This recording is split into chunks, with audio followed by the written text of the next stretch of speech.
Hello everyone, আমি রিয়া। আজকে আমি তোমাদের কাছে ছোট্ট একটা মিনি ব্লগ নিয়ে চলে এসেছি। কয়েকদিন আগে আমি ঘুরতে চলে গিয়েছিলাম আমার দিদির বাড়িতে, আর জায়গাটা হলো বসিরহাট।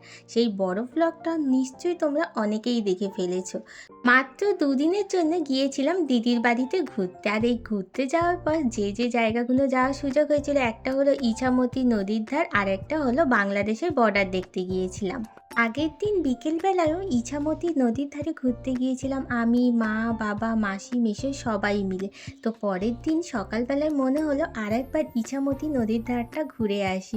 কারণ আগের দিন যখন বিকেলবেলায় গিয়েছি, একটা সূর্যাস্তর টাইমটা খুব সুন্দর লাগছিল, যেমন তেমন সকালবেলায় গিয়েও মনটা আরও ভালো হয়ে গেল। কারণ সকালবেলার পরিবেশটা আর একটু অন্যরকম ছিল, কারণ বিকালবেলায় যখন গিয়েছিলাম চারিপাশে অনেক লোক ছিল, কিন্তু সকালবেলায় যাওয়ার পর দেখলাম তেমন কোনো লোক নেই। আর আশেপাশের পরিবেশটা দেখে আমার বেশ ভালো লাগছিল। এত সুন্দর মেঘলা আকাশ লাগছিল একদিকে, যেমন আর একদিকে কি সুন্দর নীল আকাশ মতন হয়েছিল।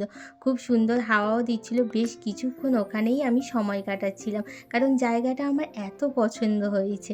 তো আগের দিন ভেবেছিলাম ওই পাশে একটা বাঁশের যে পোল মতন আছে ওটাই যাব, কিন্তু যেতে পারিনি, এতটা ভয় লাগছিল। পরের দিনও আমি আর যাইনি ওই জায়গাটায়, কারণ একটা মতন পোল মতন ছিল বলে, তাই জন্য যদি নিচে পড়ে যায় ওই ভয়ে আর যাইনি। সকাল সকাল ইছামতি নদীর ধার ঘোরা হয়ে যাওয়ার পর বাড়িতে চলে এসে মাদের সঙ্গে চলে গিয়েছিলাম আবার আশেপাশে কিছু জিনিস দেখতে। আমার দিদির দেওয়ার হলো ইম্পোর্ট এক্সপোর্টের বিজনেস করে বলে, তো ওর সঙ্গে চলে গিয়েছিলাম আমরা ঘোড়াডাঙ্গার বর্ডারটা দেখার জন্য।